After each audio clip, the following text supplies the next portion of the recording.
What's going on, guys? Jacob Ober here, and for the first time in what feels like a millennium, I am making a video on the Milwaukee Brewers.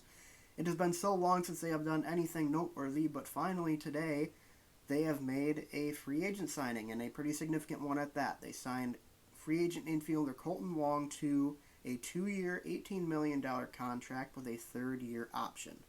So Kolten Wong, if you didn't already know, he spent the majority of his career, actually all of his career, with the St. Louis Cardinals, and for the last 2 years he has played second base and won the Gold Glove Award each of the past 2 seasons.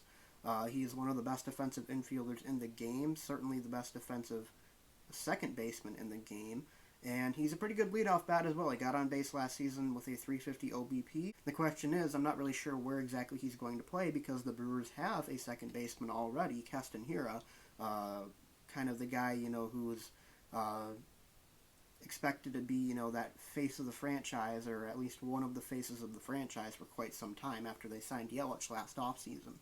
But, I'm not really sure where he's going to play. He could definitely end up playing second base. That probably is the most likely outcome, with Keston Hiura shifting over to first base. I certainly wouldn't mind that because Keston Hiura's infield defense has never been very good.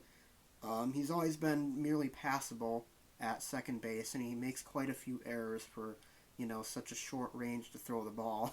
I certainly do not envision Keston Hiura moving to the other side of the infield, that's for sure. So I imagine that Keston Hiura is going to be moving to first base, with Kolten Wong taking the reins at second base, and both of them playing an everyday starter role.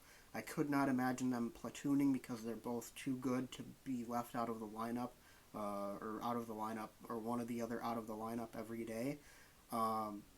I could see Wong playing outfield some. I could see Hiura maybe even moving into the outfield.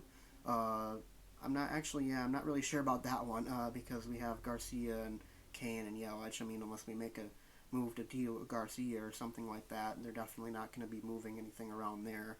But yeah, I think the most likely outcome here is that Wong plays Wong plays second base, and Hiura plays first base. And if that's the scenario, then I'm all for it, because the Brewers have needed a first baseman for quite a while now, a consistently good first baseman, and it is the easiest defensive position to play in the infield. So it makes sense that their worst defensive infielder moves to first base, and they pick up a great defensive infielder to play second base. So overall, I love this move for the Brewers. I'm glad they're finally doing something to where I can actually talk about them on this channel, because it's just been so long since the Brewers have done anything noteworthy. It feels like it's been since pre-pandemic time that I've been able to talk about the Brewers with regularity, and it's kind of been all Packers since then, with occasionally a Bucks video mixed in, or a Badgers video mixed in. But the Brewers have just been so far back in my radar because they've just done nothing noteworthy. But finally now we get to talk about the Brewers, and I'm excited about it because I love the Brewers and I want them to do really good this year. And for a while it kind of felt like we might not do anything at all in this offseason. We were just going to go with the same team we had last season, and that probably wasn't going to get much done this year. So I'm glad they're making moves, and I hope it's not the end for sure. But in the meantime, guys, though, thanks for watching. That's all I really got to say in this video. Leave a comment in the comment section down below about how you feel about this signing for the Brewers. Be sure to leave a like and subscribe, and I'll see you guys, as always, next time. Go Brewers.